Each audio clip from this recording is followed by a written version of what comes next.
বিসমিল্লাহির রহমানির রহিম। আসসালামু আলাইকুম প্রিয় শিক্ষার্থীবৃন্দ, আশা করি তোমরা সবাই বাসায় ভালো আছো আর তোমাদের পাঠ কার্যক্রম চালিয়ে যাচ্ছ। আমাদের এক মাঝখানে একটি বিরতির পর আমাদের যে ভ্যাকেশন ছিল, ভ্যাকেশনের পর আমরা আবার শুরু করলাম আমাদের অনলাইন কার্যক্রম। সেই হিসাবে তোমাদেরকে নতুন করে যে বিষয়গুলো আসছে সেগুলোকে একটু কণ্ঠস্থ করার জন্য বা বোঝার জন্য তোমাদেরকে পাঠ্য বইয়ের সহায়তা নিতে হবে।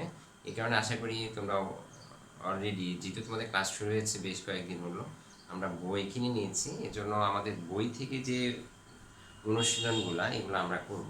এই ধারাবাহিকতা হিসেবে আজ তোমাদের সামনে আমি যে বিষয়টা আলোচনা করব সেটি হচ্ছে যে উৎপাদন সম্ভাবনার রেখা অঙ্কন। গত ক্লাসে আমি এটা পড়িয়েছি। এটার সাথে সম্পর্কিত আমরা একটা প্রশ্ন যেটা দেখব সেটা হচ্ছে উৎপাদন সম্ভাবনা রেখার মধ্যে বিভিন্ন বিন্দু দেয়া থাকবে উদ্দীপকে। ওই বিন্দুগুলোর অবস্থান আমাকে চিহ্নিত করতে হবে চিত্রের মাধ্যমে। তারপর এটা বিশ্লেষণ করতে হবে যে এই বিন্দুটা যেই উৎপাদন সম্ভাবনা রেখার ভিতরে পড়েছে না বাইরে পড়েছে। এখানে উৎপাদনের সম্ভাব্যতা তোমাকে যৌক্তিকতা দিয়ে বিশ্লেষণ করা, অর্থাৎ উৎপাদন করা সম্ভব কি সম্ভব না বা কারণগুলো ব্যাখ্যা করতে পারবে। তো এটারই একটা উদ্দীপক হিসেবে আমরা নিচ্ছি যে যেহেতু তোমাদের পাঠ্যপুস্তক আছে, আমাদের বই থেকে অনেকগুলো বোর্ড পরীক্ষার প্রশ্ন আমরা দেখতে পারি। আমরা রাজশাহী বোর্ডের একটা প্রশ্ন নিচ্ছি 2017 সালে। যে প্রশ্ন আসছে যে এক্স দ্রব্য ওয়াই দ্রব্য দেওয়া আছে, সংমিশ্রণগুলো উল্লেখ করা আছে। প্রথম প্রশ্ন করা হয়েছে যে উৎপাদন সম্ভাবনা রেখা অঙ্কন করো। তো এটা আমরা পারবো। এই প্রশ্নটা কেন আনলাম, এটা গত ক্লাসে পড়ানোর পর আমরা জানি, এটা আঁকার পর এই নিচের যে প্রশ্নটা দেখো, মূলত চিত্রের সাহায্যে এক্স ওয়ান ওয়াই টু এবং এক্স থ্রি ওয়াই টু এই দুইটা বিন্দু দেওয়া আছে। এই দুইটা বিন্দুর মধ্যে তুলনা করতে বলে অথবা উৎপাদনের সম্ভাব্যতার যৌক্তিকতা ব্যাখ্যা করতে বলে। আমরা এই বিষয়টা দেখার জন্য মূলত গ প্রশ্নটা নিয়ে আসছি। তো চলো প্রথমে আমরা উৎপাদন সম্ভাবনা রেখা অঙ্কটা দেখি। যারা গত ক্লাসে দেখো নাই, আমরা রেকর্ডগুলো দেখে নিতে পারো।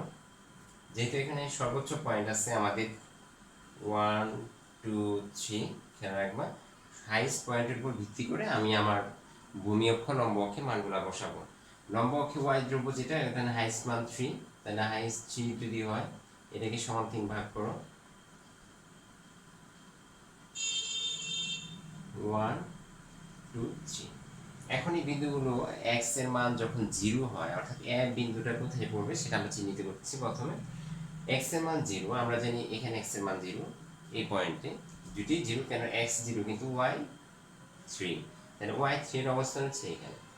ভূমি অক্ষে তাকিয়ে দেখো 0 আছে, তাহলে ভূমি অক্ষে আমরা এক্স এর পরিমাপ করছি আর লম্ব অক্ষে ওয়াই এর মান পরিমাপ করছি। তাহলে এই বিন্দুটা হচ্ছে উদ্দীপকের উল্লিখিত এ বিন্দু, যেখানে এক্স এর মান হচ্ছে 0 আর ওয়াই এর মান হচ্ছে 3। তুমি চাইলে এটা লিখতে পারো, না লিখলেও সমস্যা নেই, শুধু বিন্দুগুলো চিহ্নিত করলে হয়। বি যে বিন্দুটা, এক্স এর মান 2, ওয়াই এর মান 2, দেখো দুইটার কম্বিনেশনটা কোথায় হচ্ছে, এই দুইটার সংমিশ্রণটা হচ্ছে স্যার এখানে, সেটা হচ্ছে বি বিন্দু। আমরা মার্কিং করতে চাচ্ছি 2 2। এর পরবর্তীতে দেখো সি বিন্দুটা কোথায় পড়েছে, এক্স এর মান 3, তাহলে এক্স সবার আগে যাও 3, কিন্তু ওয়াই এর মান হচ্ছে 0, ওয়াই হচ্ছে 0, এক্স এর মান 3, লম্ব অক্ষ বরাবর মানে কোনো পরিবর্তন নেই, ওয়াই এর মান 0। কিভাবে বুঝবো আমরা, ভূমি অক্ষে দেখো এক্স এর মান 3 কিন্তু ওয়াই অক্ষের বরাবর মানের কোনো পরিবর্তন হয় নাই, অর্থাৎ লম্ব অক্ষে যদি তাকে এই বরাবর 0 লেখা আছে, তাহলে ওয়াই এর মান এই পয়েন্টে 0। এটা হচ্ছে আমাদের সেই নির্ধারিত সি বিন্দু, এক্স এর মান 3, ওয়াই এর মান 0। এই যে বিন্দুগুলো আমরা মার্কিং করলাম, চিহ্নিত করলাম। এখন এই বিন্দুগুলো আমরা যোগ করে দিব। কি দিয়ে যোগ করব বলবো, ফ্রি হ্যান্ডে অথবা খালি হাতে আমরা যোগ করব।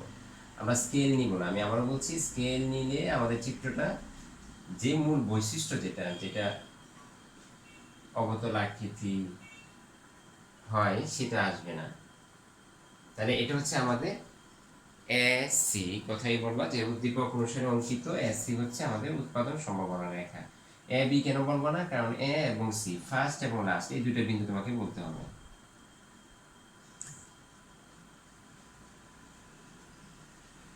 তাহলে বলবা উদ্দীপক অনুসারে অঙ্কিত এসি রেখাটি হলো বা এসি হলো উৎপাদন সম্ভাবনা রেখা। আমরা সংক্ষিপ্ত এটাকে বলি পিপিসি। তাহলে উৎপাদন সম্ভাবনা রেখাটা হচ্ছে এসি। তো প্রিয় শিক্ষার্থীবৃন্দ, এটা আমরা গত ক্লাসে দেখিয়েছিলাম, আমরা আজকে এই চিত্রের ভিত্তিতে, যেহেতু আমার 4 নাম্বার যে প্রশ্নটা অর্থাৎ চিত্রের সাহায্যে দুই বিন্দু তুলনা, এই জন্য আমার এই চিত্রটা লাগবে। মূলত আমি এই জন্যই তোমাদের এই চিত্রটা নিয়ে আসছি। তুমি একটু খেয়াল করবে, এখানে আমি যেটা করব সেটা হচ্ছে যে বিন্দু দুটো ওরা বলবে, খেয়াল করো, একটা হচ্ছে 1 আর একটা হচ্ছে 2। তাহলে x এর মান 1 এবং y এর মান 2, ইচ্ছা করলে তুমি এগুলোর নাম দিতে পারো। যেমন এখানে a b c, a একটা বিন্দু, b একটা বিন্দু, c একটা বিন্দু, তাহলে এটা একটা বিন্দু নাম দিতে পারো। এটা দিতে পারো ই, এটা দিতে পারো এফ, এটা তোমার তোমার ইয়াতে থাকবে। তবে তুমি যখন ডি নাম্বার প্রশ্নের উত্তরটা দিবে, অর্থাৎ 4 নাম্বার, তখন আমাদের এই বিন্দুগুলো আমরা মার্কিং করব না, অর্থাৎ এগুলো আমরা আঁকবো শুধু চিত্র আঁকার জন্য, বাকি চিহ্নিত বিষয়গুলো এগুলো মার্কিং না করাই ভালো। তাহলে চিত্রের সৌন্দর্যটা বেড়ে যাবে। তাহলে x এর মান 1, y এর মান 2, খেয়াল করো, x এর মান 1, y এর মান 2, এই বিন্দুটা কম্বিনেশনটা যদি আমরা আঁকতে চাই, এই পর্যন্ত চিত্রটা আমরা আঁকবো। আঁকার পর বাকি যে দুই বিন্দু মার্কিং করতেছি। তাহলে আমরা যদি, তুমি ধরে নিতে পারো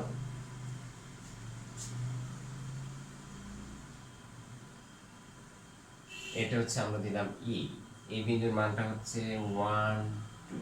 খেয়াল করো, আমরা ধরে নিচ্ছি x এর মান 1 এবং y এর মান 2 হলে বিন্দুটা হচ্ছে ই। এই বিন্দুটা আমাদের অবস্থান হচ্ছে উৎপাদন সমারেখার ভিতরে। একইভাবে আরেকটা বিন্দু রয়ে গেছে, সেটা হচ্ছে x এর মান 3, y এর মান 3, x3 এখানে, y3 এখানে। তাহলে দুইটার কম্বিনেশন কোথায় হচ্ছে?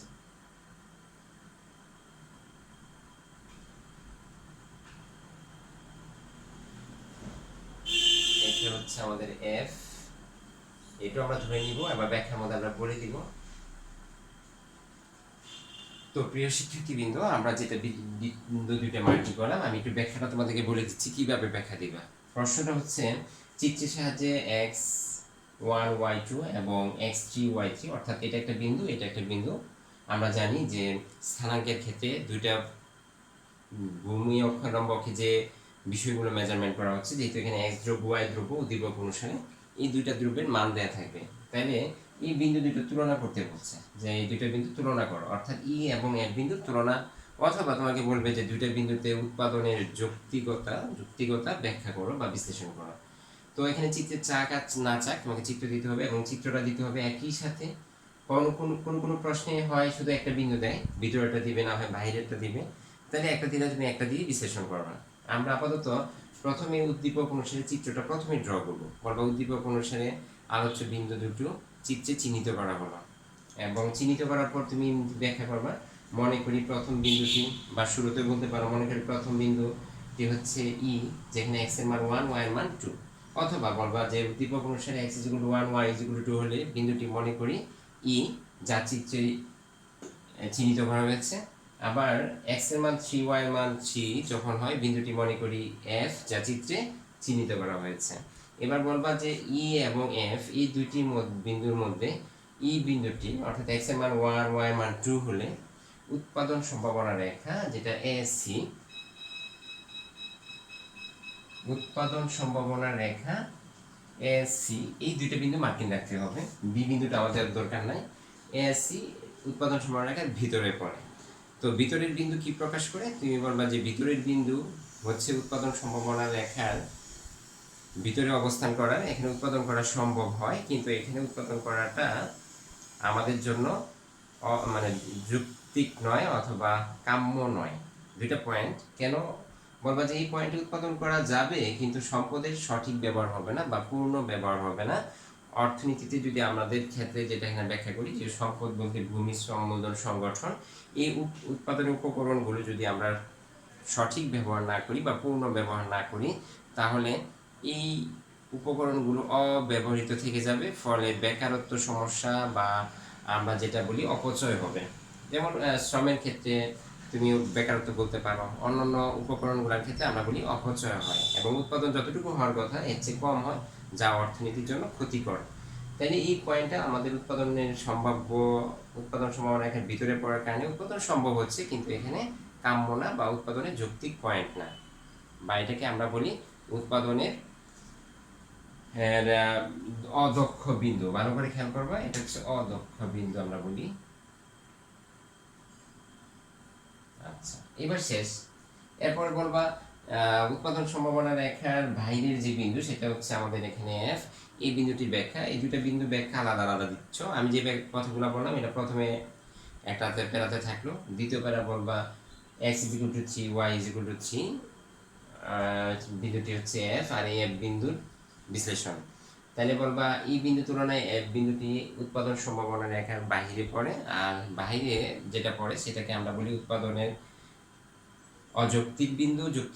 যৌক্তিক কেন বলবো? আমরা বলবো যে আমাদের সম্পদের সীমাবদ্ধতার কারণে উৎপাদন সম্ভাবনা রেখার ভিতরে আমাদেরকে অবস্থান করতে হয়, যেহেতু সম্পদের সীমাবদ্ধতা বা সীমিত, এই উৎপাদনটা মানে উৎপাদন সম্ভাবনা রেখার বাইরে আমাদের উৎপাদন করা সম্ভব নয়। এই জন্য এটাকে আমরা বলি উৎপাদনের অর্জনযোগ্য বিন্দু। আবার বলছি, এই এক বিন্দুটা হচ্ছে উৎপাদনের অর্জনযোগ্য বিন্দু। মূলত আমি তোমাদেরকে চিত্রটা কিভাবে আসবে, অর্থাৎ তুমি যদি ওই আগের পয়েন্টগুলো মার্কিং করে রাখো তাহলে দেখতে এটা সুন্দর হবে না। এটা মার্কিং করলাম, তারপর এইখানে মার্কিং করলাম, এই জন্য এগুলো আমরা মার্কিং করবো না, শুধু আমরা চিত্রটা আঁকার জন্য অর্থাৎ এসি রেখাটা আঁকার জন্য আঁকবো। আর যেই বিন্দু বা একটা বিন্দুটা চিহ্নিত করবে ওইটা আমরা এইভাবে চিহ্নিত করবো, করে ওইটা ব্যাখ্যা বিশ্লেষণ আমরা দিব। তো প্রিয় শিক্ষার্থীবৃন্দ, আশা করি তোমরা এই পর্যন্ত এই ধরনের প্রশ্ন যদি আসে আশা করি তোমরা পারবা, এবং আমাদের পাঠ্য পুস্তকে অনেকগুলো বোর্ড পরীক্ষার প্রশ্ন বা অনুশীলন হিসেবে সিকিউ প্রশ্নগুলো দেওয়া আছে। তোমরা আশা করি এগুলো প্র্যাকটিস করবে। এর মধ্যে তোমাদের যদি কোনো সমস্যা হয় সেগুলো আমাদের কমেন্টসে জানাবা। আমরা আশা করি বাকি প্রশ্নগুলো তোমাদের যেগুলো সমস্যা আছে এগুলো নিয়ে আমরা আলোচনা করতে পারবো। তো প্রিয় শিক্ষার্থীবৃন্দ, আমরা আজ ভিন্ন একটা বিষয় নিয়ে আলোচনা করব, সেটা হচ্ছে সুযোগ ব্যয়। আমি আবার বলছি,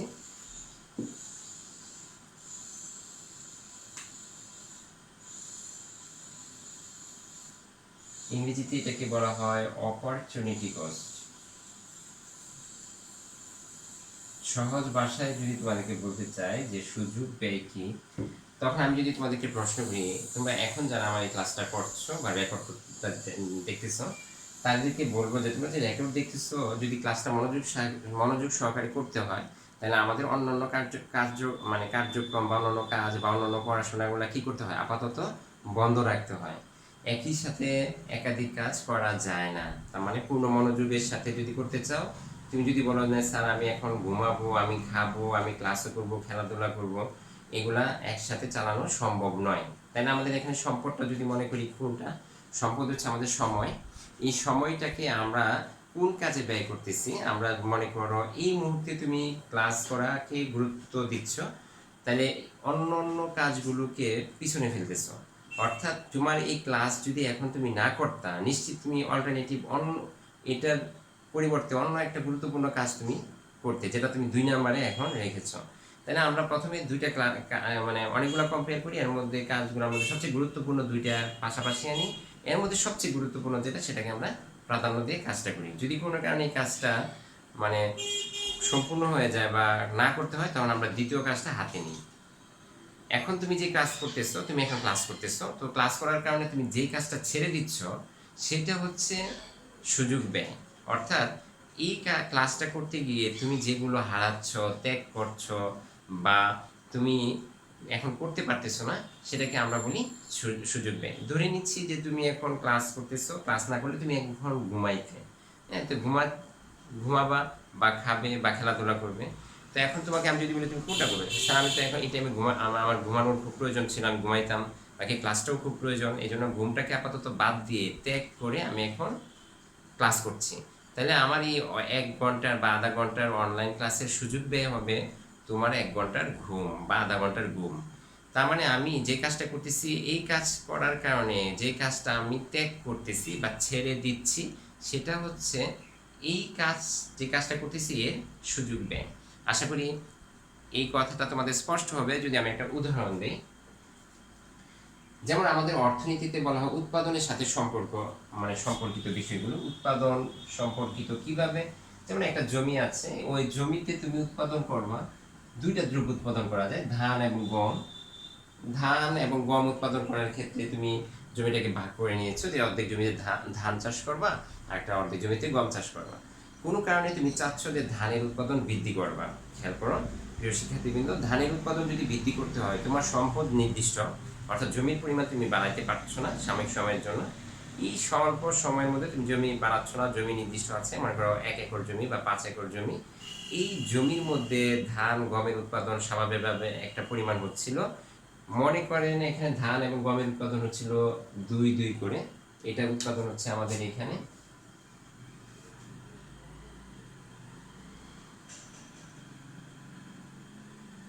2-2 করে হচ্ছে।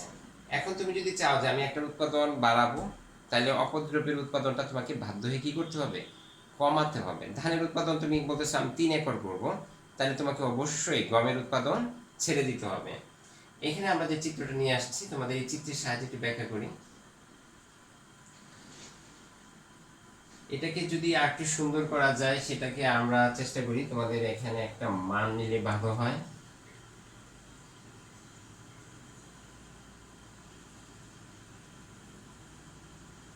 কি বিষয়, আচ্ছা যাক এইগুলো না দিয়ে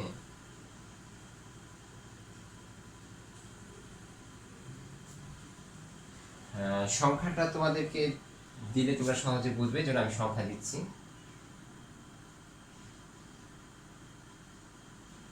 সূচিটাও চেঞ্জ করে দিচ্ছি।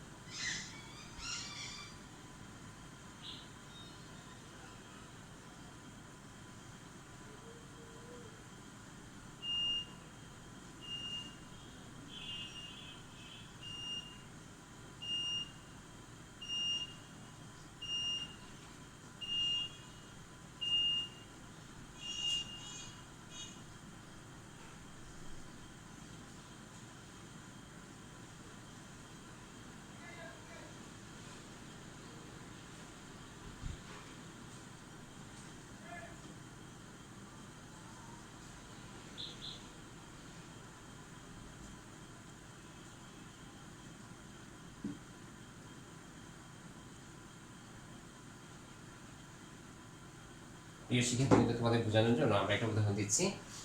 আমরা সংখ্যাটা ধরে নিচ্ছি, এটা সূচিটা পরে ফিল আপ করছি। আমাদের উৎপাদন হচ্ছে, মনে করো এটা বি বিন্দুতে, তাহলে এ বিন্দুটা সূচিটা যদি আমরা পূর্ণ করি, যেহেতু সুযোগ ব্যয়ের কথা বলছি, আমরা সুযোগ ব্যয়টা আমরা তোমাদেরকে সংজ্ঞা দিচ্ছি, একটু খেয়াল করো যে এ থেকে বি বিন্দুতে উৎপাদন বা বি থেকে সি আমরা ধরে নিচ্ছি মাঝামাঝি বোঝার জন্য, যে বি বিন্দুতে উৎপাদন হচ্ছে, বি বিন্দুতে এক্স এর উৎপাদন হচ্ছে 4 একক, ওয়াই দ্রব্য উৎপাদন হচ্ছে 6 একক। এখন আমি চাচ্ছি যে এক্স এর উৎপাদন বৃদ্ধি করব, এক্স এর উৎপাদন বৃদ্ধি করব। এক্স এর উৎপাদন যদি বৃদ্ধি করো, অর্থাৎ তুমি অপশন আছে তোমাকে, হ্যাঁ তুমি 6 করতে পারো। 6 যদি করতে চাও, প্রিয় শিক্ষার্থীরা খেয়াল করো, এটা হচ্ছে, এটা আমরা দিলাম এ বি সি, এটা ডি দিলাম, যেহেতু এখানে সি নিয়ে আসছি আমরা।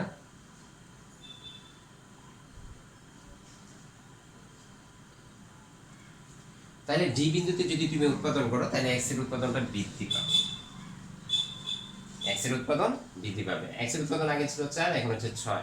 এই এক্স এর উৎপাদন বৃদ্ধির জন্য তোমাকে কিন্তু ত্যাগ করতে হচ্ছে, ছেড়ে দিতে হচ্ছে। দেখো কি ছেড়ে দিতে হচ্ছে, বি থেকে ডিতে আসলে 6 থেকে 4 একক ওয়াই দ্রব্য উৎপাদন হচ্ছে।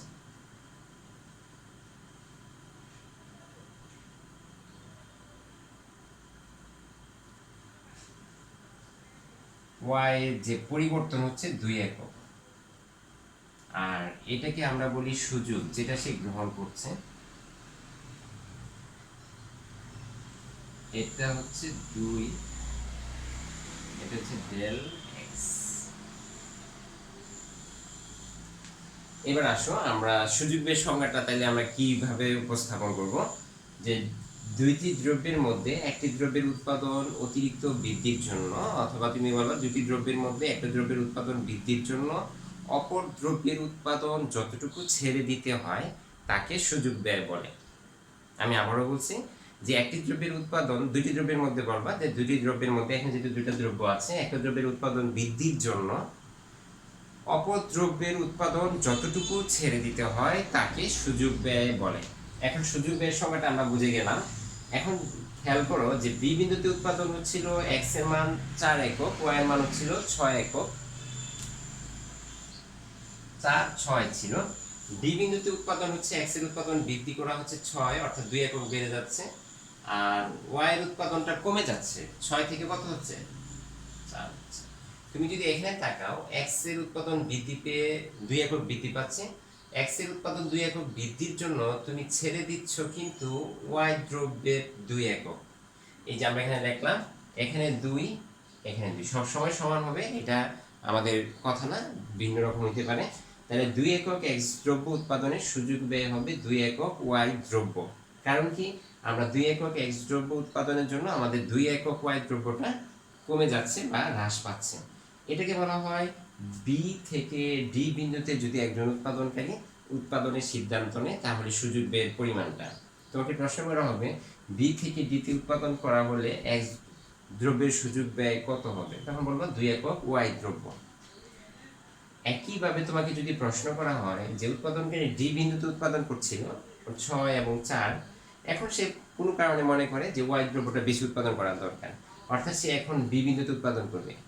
ডি থেকে বিতে উৎপাদন করলে এইখানে কিন্তু সুযোগ ব্যয়টা হবে 2 একক ওয়াই দ্রব্যের সুযোগ ব্যয় হবে 2 একক এক্স দ্রব্য।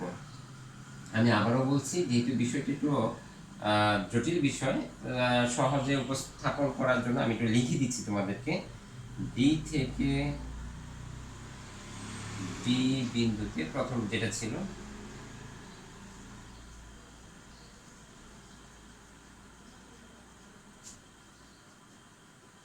হবে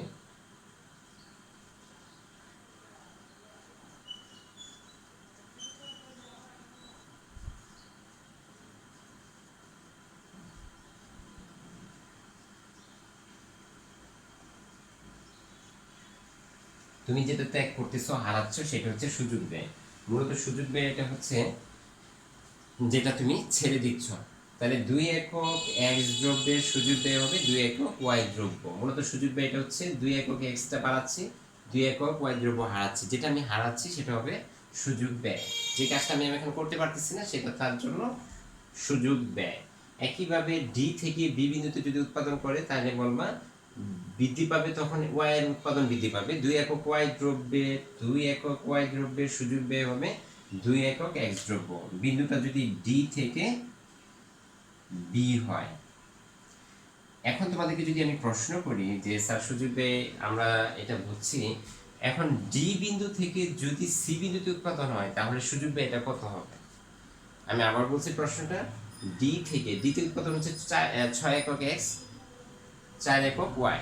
এখন সিদ্ধান্ত নিচ্ছে না এক্স এর উৎপাদন আমি আরো বৃদ্ধি করব, তাহলে এক্স এর উৎপাদন সি বিন্দুতে কত হচ্ছে 8 একক, কত একক বাড়ছে 2 একক। তাহলে 2 একক এক্স দ্রব্যের সুযোগ ব্যয় হবে 4 একক ওয়াই, অর্থাৎ সে ডি থেকে সি তে চলে আসছে। সি তে কিন্তু ওয়াই এর উৎপাদন, তোমাকে যদি এভাবে লিখে দেই তাহলে সহজ হবে, এক্স এর উৎপাদন হচ্ছে 8 একক কিন্তু ওয়াই এর উৎপাদন হচ্ছে 0। তাহলে এক্স এর উৎপাদন কতটুকু বাড়তেছে 2 একক, কিন্তু ওয়াই এর উৎপাদন কতটুকু তাকে ছেড়ে দিতে হচ্ছে 4 থেকে 0 চলে আসতেছে 0-তে। সুতরাং আমরা এটা বলবো যে 2 একক এক্স দ্রব্যের সুযোগ ব্যয় হবে 4 একক ওয়াই দ্রব্য। এই হচ্ছে আমাদের সুযোগ ব্যয়ের কনসেপ্টটা, ধারণাটা। এখানে এক্স ওয়াই দিয়ে ব্যাখ্যা করো, কার সংখ্যা দিয়ে ব্যাখ্যা করো। তোমাকে এই ডেল চিহ্ন মানে পরিবর্তনকে বোঝায়, এক্স এর পরিবর্তন যেটা বাড়াচ্ছ, এক্স এর পরিবর্তন হচ্ছে কতটুকু, এবার এর মানে এগেইনস্টে মানে এর বিপরীতে ওয়াই এর উৎপাদন কতটুকু পরিবর্তন হচ্ছে, সেই বিষয়টা আমরা ডেল এক্স এবং ডেল ওয়াই দিয়ে প্রকাশ করি। তো প্রিয় শিক্ষার্থীবৃন্দ, আশা করি তোমরা